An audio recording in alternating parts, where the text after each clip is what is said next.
Welcome to today's collective reading. This is TrinityGaiaOracle. What came out right away for the collective today is that you guys are desiring to feel free, to feel good, to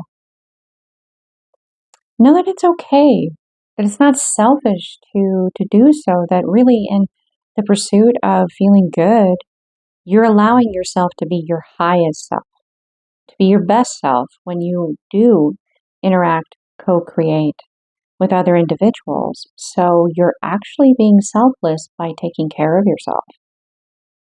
So if you need permission to selfishly take time for you, then there you go. You can tell yourself right now that it is not selfish to nurture yourself. You're actually taking better care of others by taking better care of yourself.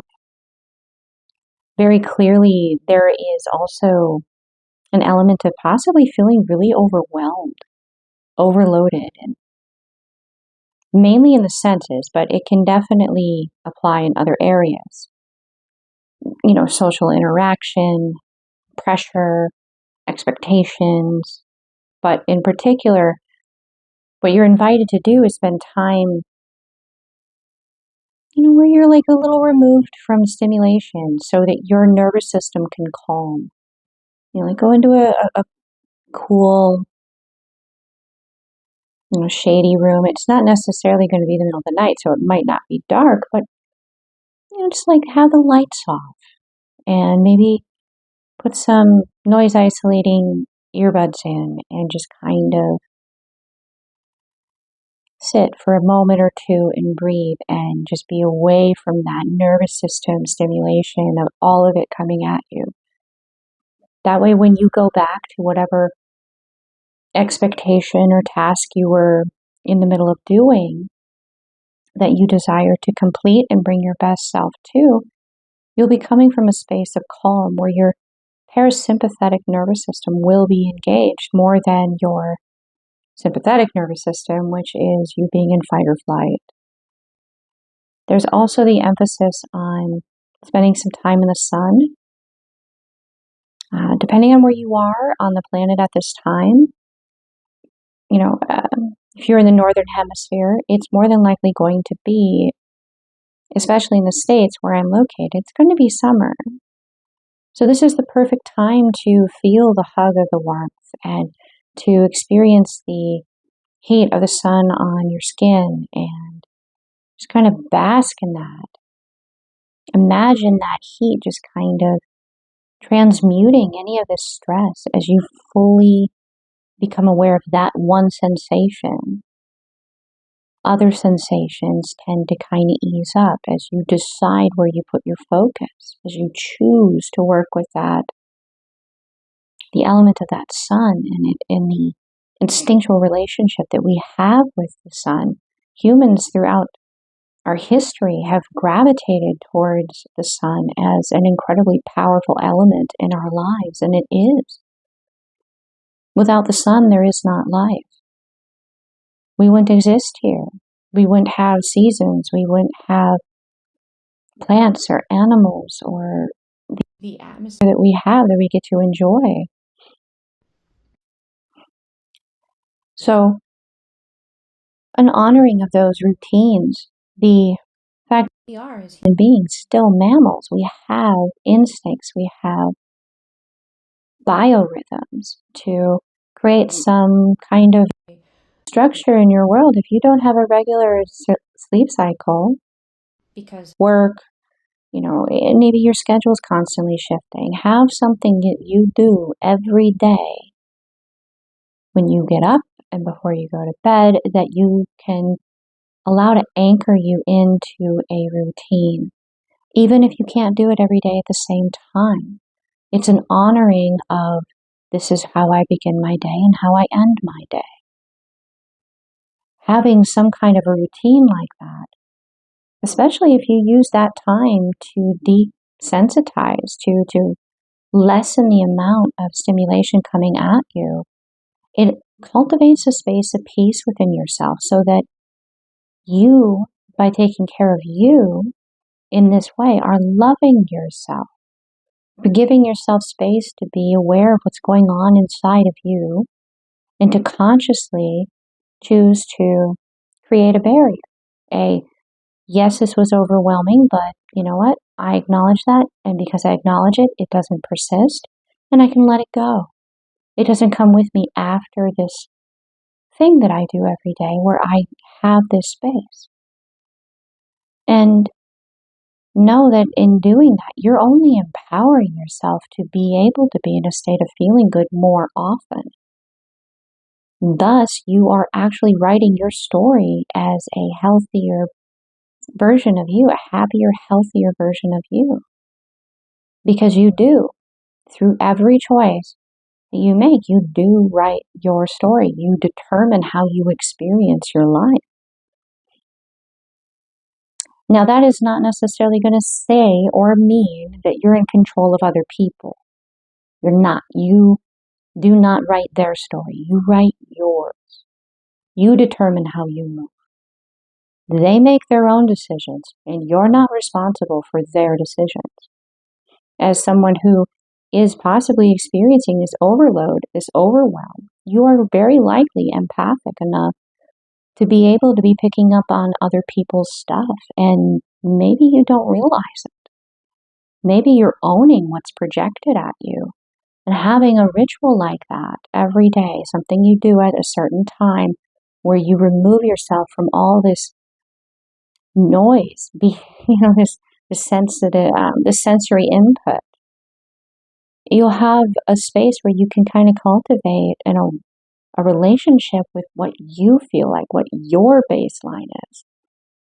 So it'll be easier for you to reflect self-love to these individuals and not take on their wounding, not take on their internal chaos.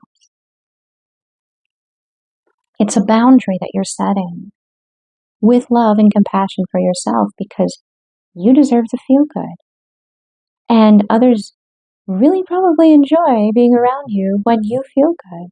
So being in that space is like a gift for others. And by modeling that for others that are possibly wounded or triggered or overwhelmed, you are showing them that it's possible to do this for themselves. And depending on the dynamic, you may be challenging them to do that just by doing it yourself. You don't have to preach it. You don't have to push it. Someone who walks their talk has a huge impact. Someone who walks something and doesn't talk it, you could still learn a lot from that individual by observing them. So for some of you, you're going to have someone that will definitely be in this dynamic with you. And they'll start asking questions. How do you do this? What do you do? And a lot of it will be about saying, well, you got to find what works for you. This is not about me. What works for you? What do you know about you? Just constantly being that mirror. You're saying, don't over-identify with me. Don't take on me as your identity. You have your own. I can tell you my process of arriving at this, but you have to find your own answer. I'm not going to dictate that to you.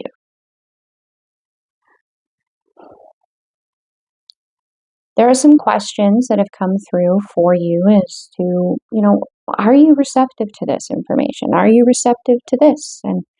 And you are the only one that can really answer those questions. So this overload, this overwhelm, oh, excuse me, maybe a little bit of throat chakra issue here with speaking. If there's like this sense of tiredness from this overwhelm, possibly something that you've been struggling with, or some of you have been for quite some time. And only you can really determine where you fall on that spectrum there. But you're here at this moment as this message is timeless.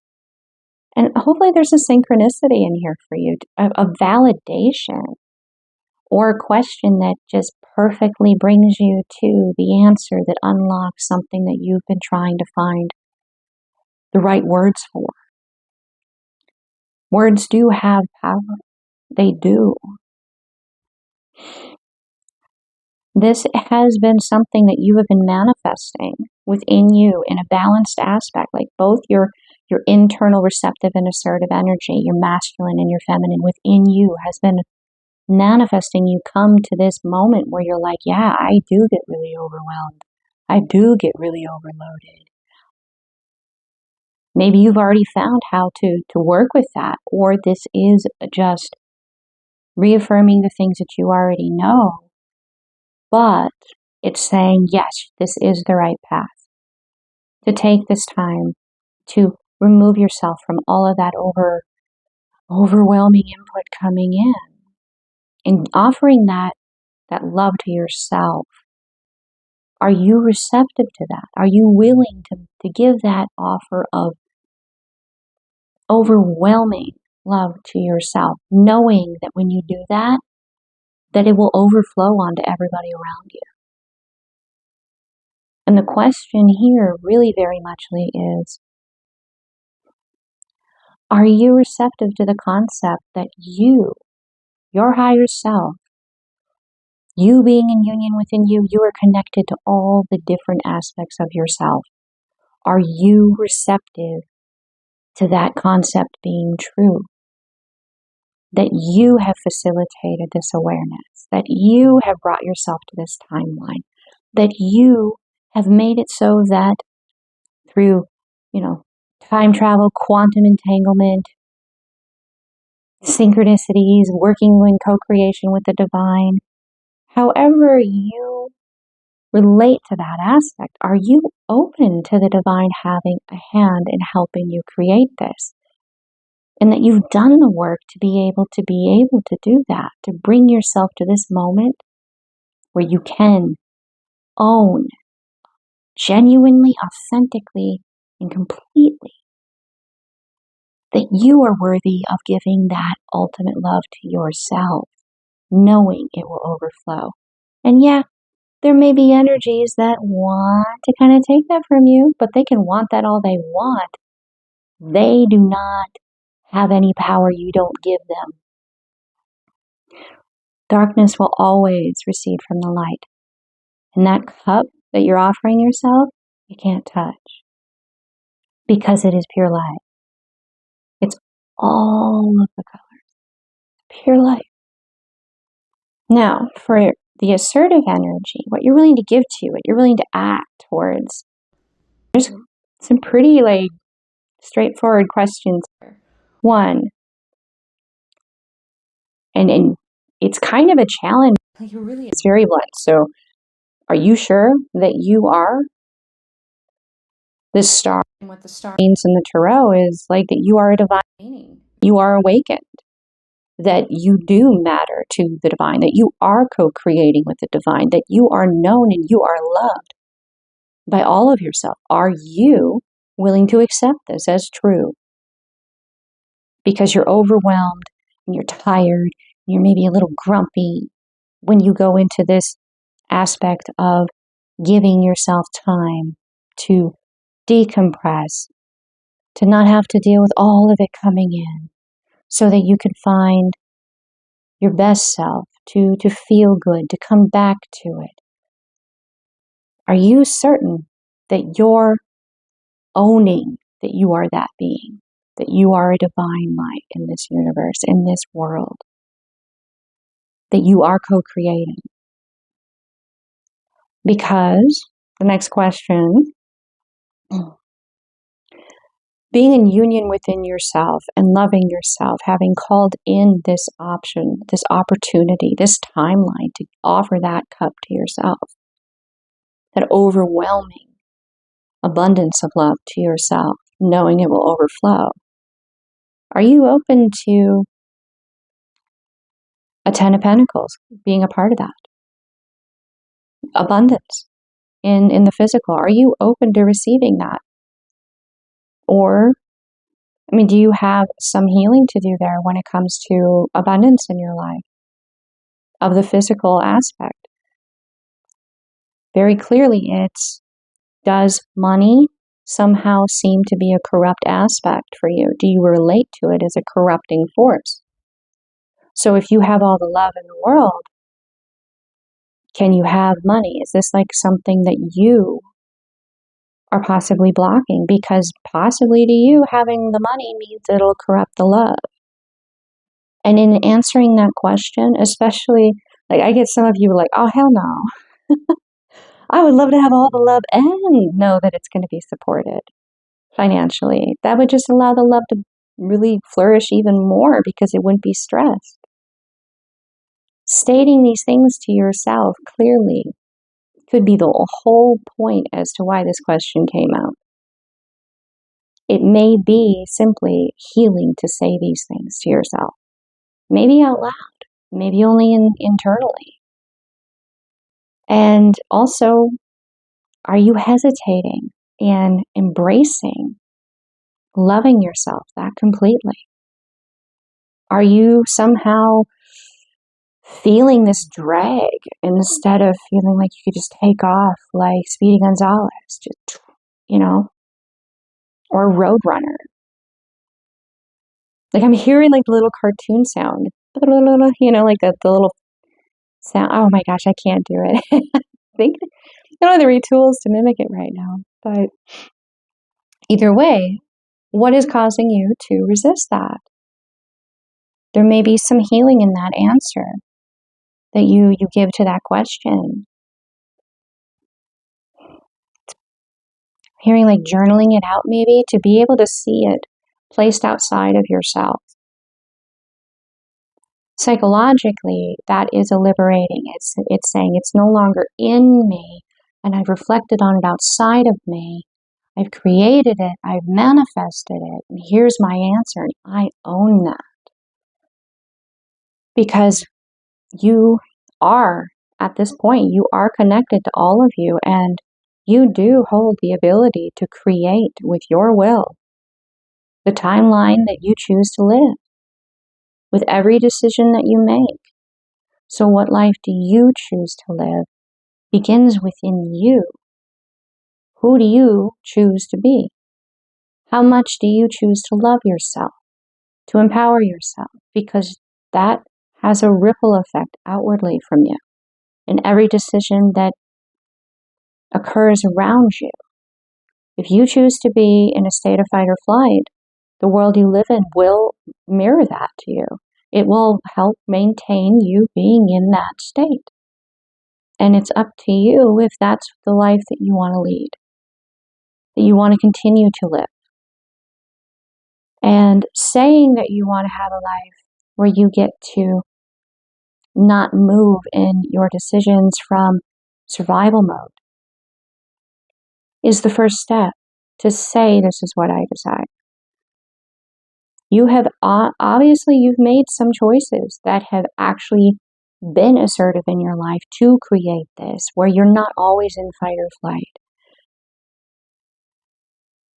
Continue to do that. And if you do continue to do that, you will begin to see that cup overflow even more and more. And these may be questions that you ask yourself at any juncture point that you get to. Do you want to move in to a life that's filled with a calmer experience, knowing that if it's going to be a thing where you enter a storm, you know how to handle it? It doesn't take away your edge to move into calmer waters. It actually makes you sharper.